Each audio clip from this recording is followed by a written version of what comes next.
In 1976, Gary Southerden, 25, and his friend Stan made their way to the Arctic Circle for an adventure of a lifetime. The duo planned to explore the Porcupine River in northeastern Alaska separately, starting on opposite sides, and agreed to meet back up in the spring. It was the last time anyone would see Southerden alive. When he failed to meet up with Stan after their trip, Southerden's family reported him missing, embarking on a decades-long search. Now, more than 40 years later, DNA extracted from a skull found in the area where he vanished has helped investigators finally solve the mystery of what happened to Gary Southerden. The Porcupine River trip had been just another experience Southerden could add to his adventure-filled resume. In an interview with the New York Times, Gary Southerden's brother Stephen Southerden described Southerden as a free spirit.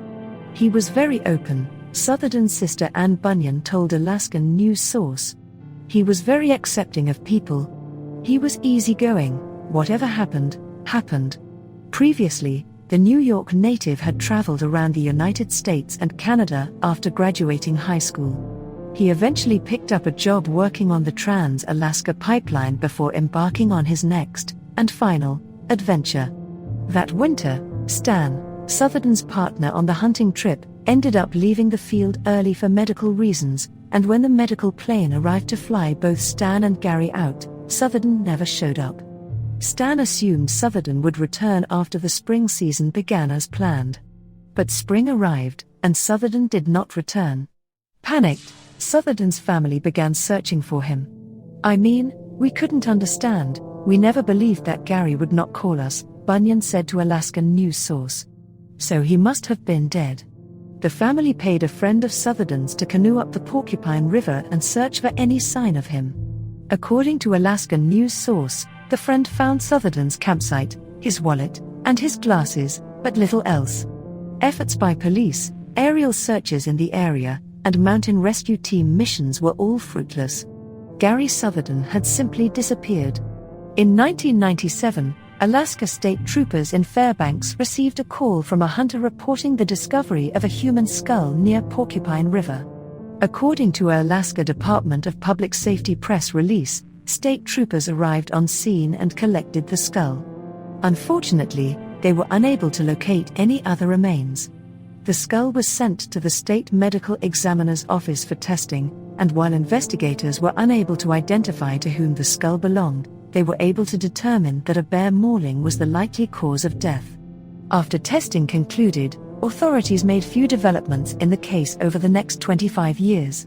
In 2022, investigators found a renewed interest in the case after hearing about the use of genealogical DNA testing to solve other cases. In April 2022, investigators were able to extract DNA from the skull and use online genealogy websites to link it to Southerden's second cousin, tentatively suggesting the remains were Southerden's. But to confirm their suspicions, they needed the DNA of a closer relative. In December, Stephen Southerden received a call from Alaskan state troopers requesting permission to compare the skull's DNA to his own. Stephen quickly agreed, and within days investigators were able to use samples Stephen had submitted to the at-home genetic testing service 23andMe to confirm their theory: the skull belonged to Gary Southerden. While the Southerden family is happy to have answers about Southerden's disappearance, the brutality of his death has been hard to deal with. "We've been working on it for 45 years, and it's nice that things came to a conclusion," Stephen said in his interview with the New York Times. "It was a little more brutal than I was hoping for." Southerden's remains are being sent to his family, who plan to hold a memorial for Southerden this spring. While Southerden's death has taken an emotional toll on the Southerden family, Bunyan noted while speaking to Alaskan news source that he had died doing what he loved. "That's the way Gary was," she said. "That's the life he chose. And not that he chose his death, but he chose a life where that was a possibility. So we just have to allow him to have chosen what he wanted." After reading about Gary Southerden's identification using genetic DNA testing, read about how the same testing method identified the sadistic Golden State Killer after 40 years. Then, read about how DNA testing only deepened the mystery of 4-year-old Bobby Dunbar's abduction 90 years later. Thank you for watching. Like the video if you enjoyed and make sure to subscribe to never miss a video.